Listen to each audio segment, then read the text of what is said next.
আজ বানাবো চিলি পনির। চিলি পনির বানাতে খুব কম উপকরণ লাগে আর খুব তাড়াতাড়ি এটা বানিয়ে ফেলা যায়। বাড়িতে সাধারণত আমাদের যে উপকরণগুলো থাকে সেটা দিয়েই আমরা এটা বানিয়ে ফেলতে পারি। চলো দেখে নেওয়া যাক কিভাবে এটা বানায়। চিলি পনির বানানোর জন্য আমাদের প্রথমেই লাগবে পনির, যেটা আমি একটু লবণ জলে ভিজিয়ে রেখেছি। আর লাগবে একটু ময়দা, আর লাগবে একটু কর্নফ্লাওয়ার, আর লাগবে রসুন কুচি, আদা কুচি, পেঁয়াজ, ক্যাপসিকাম আর কিছু কাঁচা লঙ্কা আমি ভিনিগারে টুকরো করে কেটে ভিজিয়ে রেখেছি। আর লাগবে টমেটো কেচাপ, গোলমরিচ আর লবণ, আর লাগবে সয়া সস।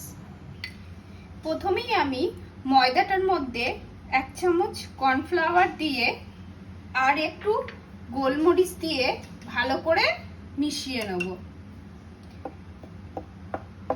এটা মিশিয়ে এবার আমি যে নুন জলে ভিজিয়ে রেখেছিলাম পনিরটা, সেই পনিরটার মধ্যে দিয়ে ভালোভাবে আবার এটাতে মিশিয়ে নেব।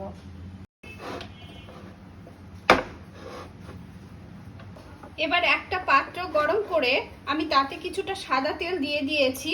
এবার একটা একটা পনির দিয়ে আমি ভেজে নেব।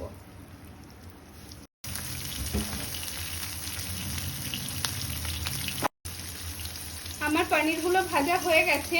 এবার আমি একটা পাত্রে এটা তুলে নেব। এবার পনির ভাজার যে তেলটা ছিল সেই তেলের মধ্যেই আমি একে একে দিয়ে দেব রসুন কুচি আর আদা কুচি।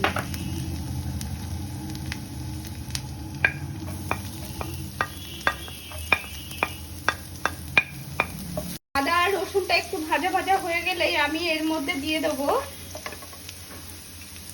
পেঁয়াজ আর ক্যাপসিকাম। এটা একটু নেড়ে সামান্য একটু নেড়ে এটা ভেজে নেব। এবার এর মধ্যে দিয়ে দেবো একটু সামান্য পরিমাণে লবণ। লবণটা দেওয়ার সময় অবশ্যই খেয়াল রাখতে হবে, কারণ সয়া সসে লবণ থাকে। এবার দিয়ে দেবো এর মধ্যে টমেটো কেচাপ,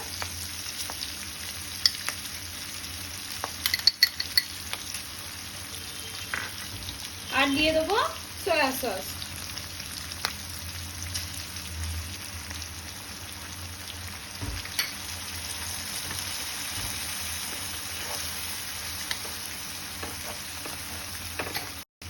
এবার দিয়ে দেবো এর মধ্যে গোলমরিচ গুঁড়ো,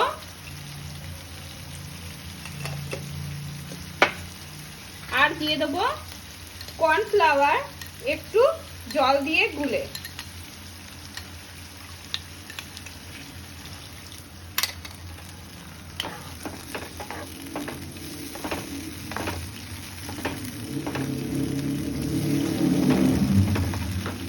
তারপর দিয়ে দেবো এর মধ্যে পনির, ভেজে রাখা পনিরগুলো, আর দিয়ে দেবো কাঁচা লঙ্কা যেটা আমি ভিনিগারে ভিজিয়ে রেখেছিলাম।